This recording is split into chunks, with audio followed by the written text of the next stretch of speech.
মানে কিন্ডারগার্টেন স্কুলে পড়ি।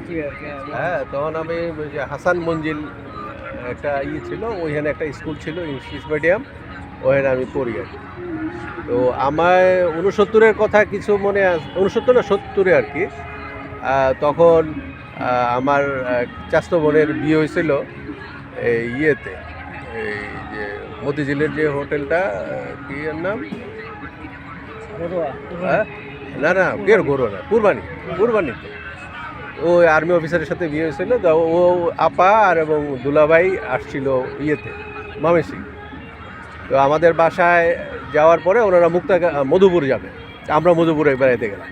মধুপুরে তখন সন্ধ্যা হয়ে গেছে, মুক্তা গাছে আমরা মনটা কিনলাম। কেনার পরে যে মুক্তা গাছাতে বেরোবো, তখনই মানে মশাল মিছিল, এই ভুট্টুর মুখে লাথি মারো, বাংলাদেশ স্বাধীন করো, হ্যাঁ, জয় বাংলা, এসব স্লোগান সেখানে মানে ছিল। ওটা আমার এখনও মনে আছে। তারপরে যখন 26শে মার্চ ঢাকায় হলো, আক্রমণ হলো, তখন আমরা 26টা মার্চের পুরোটাই আমরা ময়মনসিংহে ছিলাম। পরে আমরা এপ্রিলের প্রথম দিকে আমরা রিক্সা থেকে এই ময়মনসিংহ থেকে আমরা গফরগাঁও রওনা দিই। তো একদিনে আমরা যেতে পারি নাই, আমরা মাঝখানে এক জায়গায় ছিলাম, হালুয়া, মানে এটা হলো গফরগাঁওয়ের আগে একটা জায়গা আছে, ওই জায়গার পরে আমরা বাড়িতে গেলাম। তো বাড়িতে যাই, আমরা যখন যতদিন বাড়িতে ছিলাম ততদিন মানে কোনো আর্মি বা এসব কোনো পাই নাই। তখন মানে বিভিন্ন ঢাকা ইউনিভার্সিটির এগুলার মানে বিভিন্ন গুজবের মতো খবর। তখন এই একটা মহিলা ছিল, সে মানে ভালো মানে ওইভাবে বলতে পারতো না, হুমার সিটি আর হলো নিউ মার্কেটে আগুন দিছে, বহুত লোক মেরে ফেলছে ছোটোকালকে, সে এইসব কথা এসা বাড়ি আর কি বলতো আর কি। ওটা আমার মনে আছে। তারপরে এক সময় মানে আমার আব্বা যেহেতু ব্যাংকার ছিল, তো থেকে খবর আসলো যে না, তোমরা ইচ্ছা করলে আসতে পারো। তখন আব্বা একবার গেল, যাওয়ার পরে সে দেখলো যে না, ব্যাংক করা যায়। পরে আমাদের বললো যে তোমাদের আর ওখানে কষ্ট করে থাকার দরকার নাই, তোমরা চলে আসো। তখন আমরা ট্রেনে আসলাম। ট্রেনে আসার সময় তখন আমার একটা ঘটনা মনে আছে যে পাকিস্তান আর্মিরা মানে বিভিন্ন কম্পার্টমেন্টে যেত, যা ইয়াং কোনো লোক দেখলে তাদেরকে নিয়ে একটা আলাদা একটা কম্পার্টমেন্টে উঠায় নিত আর কি। এটা আমার খুব মনে আছে। তারপরে আমরা চলে আসলাম ময়মনসিংহে আসার পরে ওইভাবে আমাদের কোনো সমস্যা হয় নাই।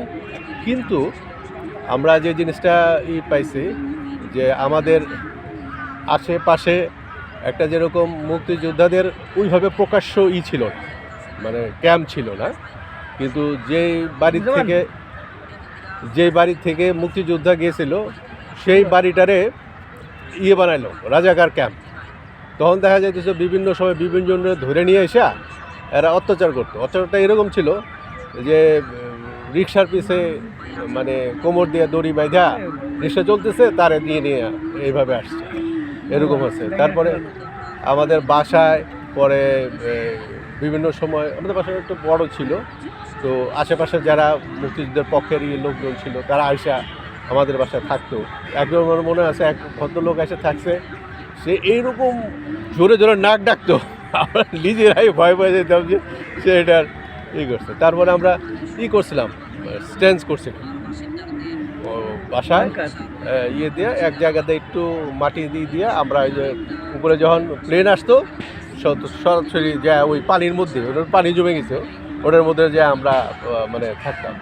আর আমাদের ফুপু ছিল যে বলতে, খবরদার তারা ঘরের মাঝখানে থাকবি না, একটু কোনায় থাকবি যাতে বোম্বিং যদি ঘরের সরাসরি পড়ে তাহলে যাতে না পড়ে। আর তারপরে আমাদের আশেপাশে আবার ক্যাম্প ছিল, যেটা এখন ময়মনসিংহ গার্লস ক্যাডেট, তখন এটা স্কুল ছিল, এটা বিশাল বড় একটা জায়গা ছিল। এখানে আবার আর্মিরা করছিল, ক্যাম্প করছিল। এবং ওইভাবে আমরা রাত্রেবেলা যাইতাম, মানে দিনের বেলা বা অন্য সময় যাইতাম না।